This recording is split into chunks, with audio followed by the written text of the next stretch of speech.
జై శ్రీరామ్. శ్రీమాత్రే నమః. శ్రీ గురుభ్యో నమః. 2026 సంవత్సరం జూలై నెల యొక్క మాస ఫలితాలు.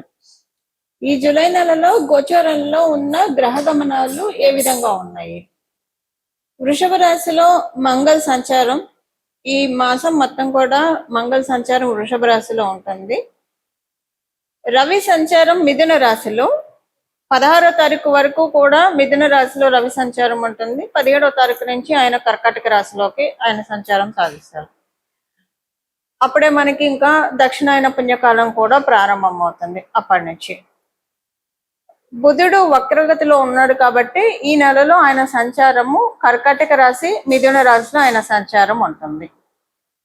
శుక్రుడు ఈ వారం మొదట్లో 5వ తారీఖు వరకు 4వ తారీఖు వరకు కర్కాటక రాశిలో సంచారం చేస్తూ 5వ తారీఖు నుంచి ఆయన సంచారాన్ని సింహరాశిలో ఉంటుంది. ఆయన సంచారం సింహరాశి, శుక్రాచార్యుల వారి సంచారం సింహరాశిలో ఉంటుంది. గురు భగవానుడు సంచారము కర్కాటక రాశిలో ఉంది. సింహరాశిలో కేతుదేవుని సంచారము, కుంభరాశిలో రాహుదేవుని సంచారము, ఆఖరిదైన మీనరాశిలో శనేశ్వరుని సంచారము. శనేశ్వరుడి సంచారము ఈ మాసం చివర్లో ఆయన వక్రగతిలోకి వెళ్తున్నారు. ఇదే ఈ వారం యొక్క గోచారంలో ఉన్న గ్రహస్థితులు. ఇది ఈ మాసము గోచారంలో ఉన్న గ్రహస్థితులు. ఈ మాసంలో ఉన్న ఈ గోచార గ్రహస్థితుల్ని అనుసరించి ఎలాంటి ఫలితాలు ద్వాదశ రాశుల వాళ్ళకి, ద్వాదశ లగ్నాల వాళ్ళకి ఉండబోతున్నాయి. అలాగే ఈ మాసము గోచారంలో గ్రహ గమనాలు ఎలాగున్నాయి అంటే మంచి స్థానాల్లో ఉన్నాయా, ఏదైనా జాగ్రత్తలను సూచిస్తున్నాయా, ఏదైనా శుభత్వాన్ని సూచిస్తున్నాయా? ప్రత్యేకాంశం ఏంటంటే గోచారంలో ఈ మాసం చివరిలో శనేశ్వరుడు మళ్ళీ మనం సపరేట్ గా ఒక వీడియోలో నేను చెప్తాను ఎలా ఉంటుంది అనేది. ఇది కొంతమందికి చాలా బాగా ఉంటుంది. ఏలినాడులో ఉన్న వాళ్ళకి బాగా ఉంటుంది ఇప్పుడు వక్రగతి. అష్టమ శ్రేణిలో ఉన్న వాళ్ళకి బాగా ఉంటుంది. అర్ధాష్టమ శ్రేణిలో ఉన్న వాళ్ళకి బాగా ఉంటుంది. ఒక రిలీవింగ్ ఫ్యాక్టర్ అనుకోండి ఈ ఏలినాడు శని, అష్టమ శని, అర్ధాష్టమ శనిలో ఉన్న వాళ్ళకి అది ఈ మాసం చివరి నుంచి స్టార్ట్ అవుతుంది. అలాగే కంటక శనిలో ఉన్న వాళ్ళకి కూడా ఈ పాయింట్ వర్తిస్తుంది. ఇది మోస్ట్ స్పెషల్ అంశము గోచారంలో. ఇంకొకటి ఏంటంటే మనందరికీ తెలిసిన దేవగురువు అయిన బృహస్పతి కర్కాటక రాశిలో ఆయన సంచారము, రవి కూడా ఈ మాసం మధ్యలో కర్కాటక రాశిలోకి రావడం అన్ని మాసాల్లోకెల్లా అన్ని రాశుల్లో ఆయన సంచారం కంటే కూడా దేవగురువు అయిన బృహస్పతి సంచారము కర్కాటక రాశిలో, ధనుసు రాశిలో మీన రాశిలో ఈయన సంచారం చాలా స్పెషల్ గా ఉంటుంది.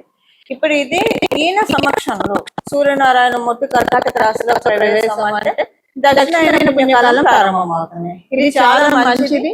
దీని గురించి కూడా మనం ఒక వీడియోలో నేను చెప్తాను. దక్షిణాయన పుణ్యకాలం ఈ సంవత్సరం ఎంత సిగ్నిఫికెంట్ గా ఉంది, దీన్ని మనందరం ఎలా చేసుకోవాలి, ఇవన్నీ కూడా మనం ఒక వీడియోలో మాట్లాడుతున్నాం. మొత్తానికి అయితే ఇవి ఈ మాసంలో ఉన్న గోచారంలో ఉన్న ప్రత్యేక అంశాలు. ఇప్పుడు నేను చెప్పినట్టు శుభత్వాన్ని సూచిస్తుంది కదా. శనేశ్వరుడు వక్రగతిలోకి వెళ్ళడం కొన్ని రాశుల వాళ్ళకి నేను చెప్పాను కదా. ఏలినాడు శనిలో ఉన్న వాళ్ళకి, అష్టమ శనిలో ఉన్న వాళ్ళకి, అర్ధాష్టమ శనిలో ఉన్న వాళ్ళకి, కంటక శనిలో ఉన్న వాళ్ళకి వీళ్ళందరికీ ఊరట ఇస్తుంది. అట్ ద సేమ్ టైం వృషభ తులా రాశుల వాళ్ళకి కొంత ప్రతికూలం పూర్తిగా అని చెప్పను, అలాగని అనుకూలంగా కూడా ఉండదు, అలా ఉంటుంది. ఇవి ఈ మాసంలో ఉన్న గోచర గ్రహస్థితులు. అలాగే ఇప్పుడు గోచార గ్రహస్థితులను అనుసరించి ద్వాదశ రాశుల వాళ్ళకి, ద్వాదశ లగ్నాల వాళ్ళకి ఎలాంటి ఫలితాలు ఉంటాయో మనం పరిశీలిద్దాం. మీనరాశి మీన లగ్నంలో పుట్టిన వాళ్ళకి ఈ మాసంలో మీనరాశిలో పుట్టిన వాళ్ళందరికీ కూడా అనుకూలమైన ఫలితాలను ఏలినాడు శనిలో ఉన్నారు. ఈ మాసం మధ్యలో నుంచి చివరిలో ఆయన వక్రగతిలోకి వెళ్తున్నారు కాబట్టి శనేశ్వరుడు మధ్యలో నుంచి మీకు ఊరట స్టార్ట్ అవుతుంది. పెద్ద గుదిబండ మీ తలలోంచి కింద దిగినట్టే అనిపిస్తుంది. ఒక 4-5 నెలలు ఇక్కడ నుంచి ప్రశాంతంగా అనిపిస్తుంది మీకు. ఎందుకంటే ఆయన ఇలా వక్రగతిలోకి వెళ్ళినప్పుడే ఏలినాడు శనిలో ఉన్న వాళ్ళకి, అష్టమ శని, అర్ధాష్టమ శనిలో ఉన్న వాళ్ళకి ఏదైనా ఒక బ్లెస్సింగ్ ను కూడా ఇస్తారు. ఇప్పుడు మీకు బ్లెస్సింగ్ తీసుకోవడానికి రెడీగా ఉండండి. ఈ బ్లెస్సింగ్ ఒక్కొక్కరికి ఒక్కొక్క రకంగా ఉంటుంది. మీరు కనుక ఉద్యోగస్తులైతే మీకు ఉద్యోగంలో మంచి మార్పు ఉంటుంది, అది ఒక బ్లెస్సింగ్. మీరు వివాహ ప్రయత్నం చేస్తూ ఉన్నారు, వివాహ ప్రయత్నం సఫలీకృతం అవుతున్నాయి, అదొక బ్లెస్సింగ్. మీరు వివాహం జరిగింది, మీ ఇద్దరి మధ్య అస్సలు సఖ్యత లేదు, అది సఖ్యత చేకూరుతుంది, అదొక బ్లెస్సింగ్. మీరు వ్యాపారస్తులు, వ్యాపారంలో పూర్తిగా అనుకూలత లేదు, వ్యాపారం అనుకూలంగా అవుతుంది, ప్రాఫిట్స్ చూస్తారు, లాస్లు చూడరు, అదొక బ్లెస్సింగ్. విద్యార్థిని మీరు చదువులో బాగా ఉత్తీర్ణత సాధిస్తారు, అదొక బ్లెస్సింగ్. అంటే ఎవరెవరికి అప్లై అయ్యే బ్లెస్సింగ్, మీరు ఏదైతే జరిగితే బాగుంటుందని మీరు హ్యాపీగా ఫీల్ అవుతారు అని అనుకుంటున్నారో అవి ఇప్పుడు శనేశ్వరుడు మీ తరఫున చేసి పెట్టడానికే వక్రగతిలోకి వెళ్తున్నారు. ఈ మాసం చివరిలో వక్రగతిలోకి వెళ్ళినా దాని ఫలితాలు మీకు కొన్ని ఇండికేషన్స్ ఉంటాయి కదండి, అలా మీకు తెలుస్తుంది. ఈ మాసం మధ్యలో నుంచే కొంత అనుకూలంగా మారుతూ ఉంది అని మీకు అర్థమవుతుంది. విదేశీ ప్రయత్నాలు చేసే వాళ్ళకి చాలా అనుకూలమైన శుభ సమయము.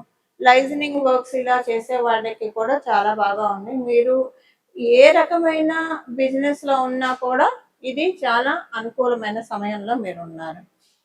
ఈ మాసంలో మీరు ఎక్కువగా అంటే ఎంత ఇంటరాక్ట్ అవుతారో అంతే ఐసోలేట్ అవుతారు, చాలా మంది వ్యక్తిని కలుస్తారు, అట్ ద సేమ్ టైం చాలా లీజర్ పీరియడ్ కూడా దొరుకుతుంది. మీకంటూ మీరు టైం కేటాయించుకుంటారు, ఐసోలేట్ అవుతారు, కలిసినంతసేపు చాలా మందిని కలుస్తారు. బట్ అంటే ఇప్పుడు ఈ మాసం మధ్య నుంచి ఎలా ఉంటుందంటే కలుస్తూ ఉంటారు, మధ్య మధ్యలో ఎవరితో అస్సలు కలవరు, ఫోన్లలో కూడా అందుబాటులో ఉండరు. దీనికి కారణం మీకు కూడా అర్థం కాదు. శనేశ్వరుడు బౌండరీస్ ని క్రియేట్ చేస్తాడు, ఐసోలేట్ చేస్తాడు. సో అంతకు ముందే నేను ఇలా లేను కదా అని అనుకుంటారు, కానీ కొన్నిసార్లు మాట్లాడాలి. ఇప్పుడు మీ ముందే అందరు జనాలు ఉంటారు, మీ ఇంటికి వచ్చారు, వాళ్ళు ఏదో ఒకటి మాట్లాడుతూ ఉంటారు, అంటే సరదాగానే మీరు వాళ్ళతో గొంతు కలపాలనుకుంటారు కానీ మాట్లాడరు, అంతే కట్టిపడేస్తాడు ఆయన, ఇంకా మాట్లాడినాడు. అలాంటివి జరుగుతాయి ఈ మాసాలు. అది కొంచెం దానివల్ల పెద్ద ఆడు గుడ్డు ఇంపాక్ట్ అంటూ ఏమి ఉండదు, కానివ్వండి మీకే అర్థం కాదు ఎందుకు ఇలాగ ఉంటున్నాను, ఏమైనా ప్రాబ్లం ఉందా అన్నట్టు అనిపిస్తుంది. ఇదంతా గోచారంలో వచ్చిన ఎఫెక్టే, కానివ్వండి ఏవి కంటిన్యూ అయ్యే విషయాలు అయితే లేవు. కానీ చాలా మంచి సమయంలో ఉన్నారు మీనరాశి మీన లగ్నంలో పుట్టిన వాళ్ళందరూ కూడా. ఇవి ఈ మాసం యొక్క గోచర గ్రహస్థితుల ఫలితాలు మీనరాశి మీన లగ్నంలో పుట్టిన వాళ్ళందరికీ. పరిహారము, ఈ మాసంలో చేసుకోవాల్సిన పరిహారము, మనము గోచరంలో ఉన్న గ్రహస్థితుల గురించి మొత్తం చూసాము, ఎలా ఉంటాయి ఫలితాలు కూడా మనం చూసాము.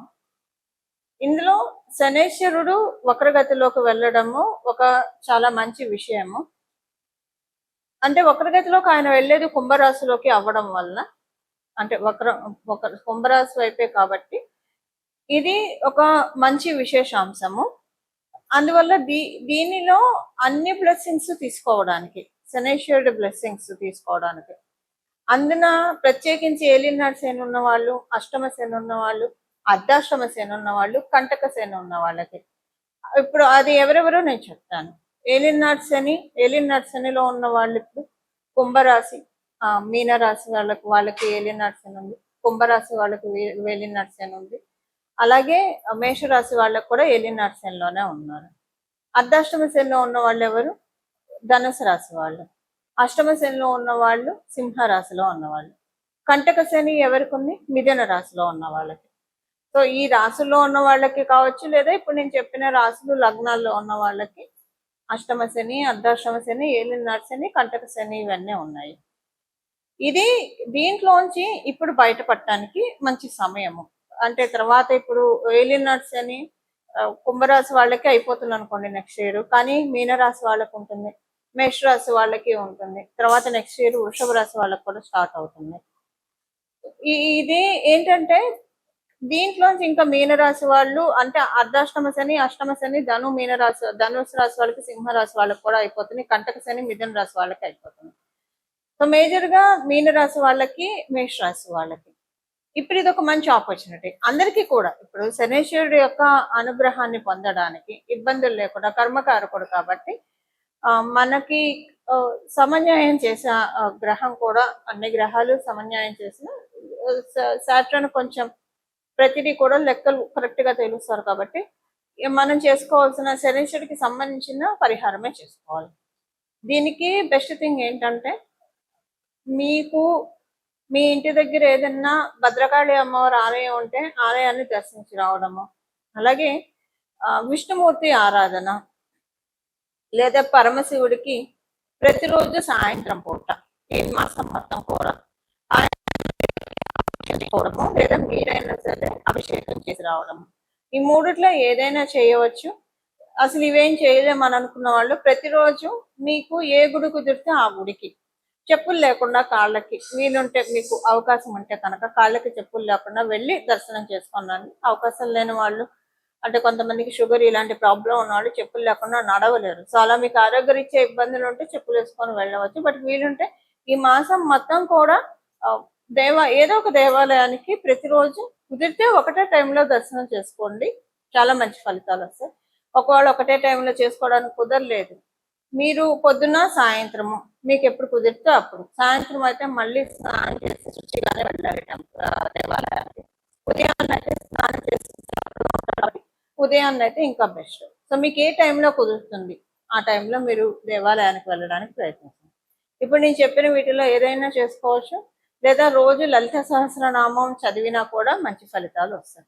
వీటిలో ఏదైనా చేసుకుంటే కనుక శనీశ్వరుడు మంచి ఫలితాల్ని ఇవ్వడానికి చాలా చక్కటి, అంటే ఇప్పుడు ఉన్న ఈ వక్రగతిలో ఉన్న శనీశ్వరుడు చాలా మంచి రిజల్ట్స్ ఇవ్వడానికి అందరికీ కూడా అవకాశం చక్కగా ఉంటుంది. ఇవి ఈ మాసం యొక్క గోచర గ్రహస్థితులను అనుసరించిన ఫలితాలు, అలాగే తదనుగుణంగా చేసుకోవాల్సిన పరిహారం. ఇలాగా మనందరం కూడా భగవత్కృపకి పాత్రలు అవ్వాలని చెప్పి మనస్ఫూర్తిగా నేను కూడా పరమశివుణ్ణి శిరస్సు ఉంచి ప్రణామం చేస్తూ మంగళం. నమో భగవతే వాసుదేవాయ.